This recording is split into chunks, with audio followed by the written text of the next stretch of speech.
थांब बाळा, हा व्हिडिओ पुढे कॉल करू नकोस, कारण आज मी तुला जे सांगणार आहे ते कदाचित तू याआधी 1000 वेळा ऐकलं असेल, पण आज त्याचा अर्थ समजून घेण्याची वेळ आली आहे.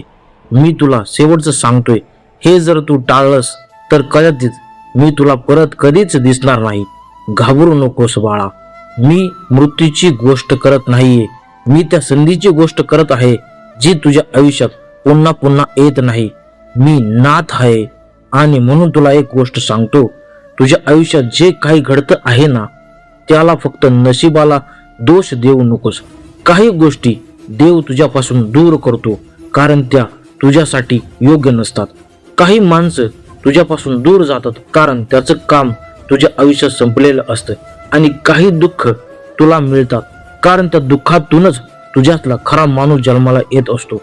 बाळा, हे समजून घे, तू ज्या गोष्टीसाठी रडतोयस कदाचित त्याच गोष्टीपासून ना तुला वाचवत आहेत.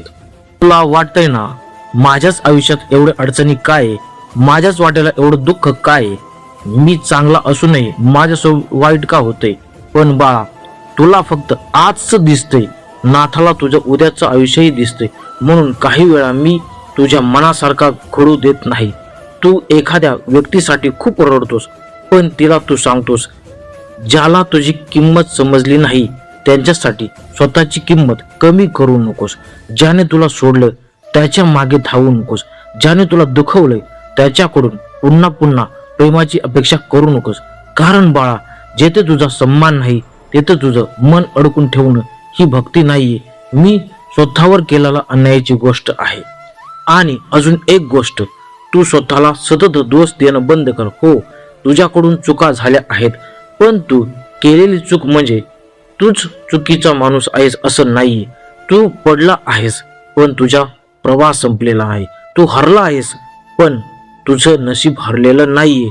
आणि आज तुझ्याकडे काहीच नाही असं वाटत असेल तर शांत राहा, कारण कधी कधी नाथ तुझ्या हातातून सगळं काढून घेतात फक्त तुझ्या दोन्ही हातात उद्याचं मोठं सुख ठेवण्यासाठी.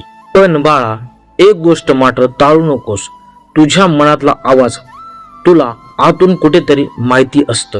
कारण बरोबर आहे आणि काय चूक आहे, कोण तुझ्यासाठी खरं आहे आणि कोण तुझ्यासाठी किंवा तुझा वापर करत आहे, कोणत्या मार्गावरती जायचं आहे आणि कोणत्या मार्गापासून दूर राहायचं आहे.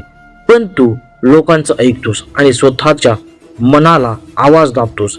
हेच टाळचं, कारण कधी कधी ना तुझ्याशी मंदिरातून नाही तुझ्या अंतःकरणातून बोलत असतात. म्हणूनच आजपासून एक गोष्ट लक्षात ठेव, ज्याचं जाणं तुझ्या हातात नाही त्याला धरून बसू नकोस. ज्याचं येणं तुझ्या हातात नाही त्याची वाट पाहत बसू नकोस.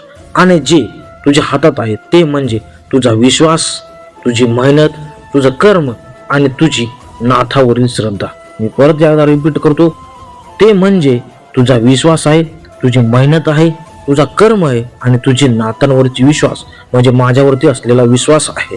मी तुला वचन देतो, असं म्हणणार नाही की तुझ्या आयुष्यात पुन्हा कधीच दुःख येणार नाही, पण एवढं मात्र नक्की सांगतो, दुःखाच्या काळात तू माझा हात सोडला नाहीस तर दुःख तुला तोडू शकणार नाही. आज तू किती एकटा असला तरी लक्षात ठेव, तुझ्या डोक्यावर नाथांचा हात आहे. फक्त घाई करू नकोस. रडायचं असेल तर रड पण हार मानू नकोस. थांबायचं असेल तर थांब पण मागे फिरू नकोस. आणि सर्वात महत्वाचं, ज्यांना नाथांची किंवा नाथांनी तुझ्या आयुष्यातून दूर केलं त्यांना पुन्हा परत आणण्यासाठी नाथाकडे हट करू नकोस. कदाचित नाथांनी त्यांना दूर केले कारण तुला तुझ्या खऱ्या मार्गावरती आणायचं आहे. म्हणून बाळ, आजचा हा संदेश लक्षात ठेव. मी तुला शेवटचं सांगतोय, तुझ्या आयुष्यात जे काही घडतंय त्यावर विश्वास ठेव, नाथांवरती विश्वास ठेव आणि स्वतःवरती विश्वास कधीही सोडू नकोस. कारण तुझी गोष्ट अजून संपलेली नाही. नाथांनी अजून तुझ्यासाठी एक सुंदर पान लिहायचं बाकी आहे.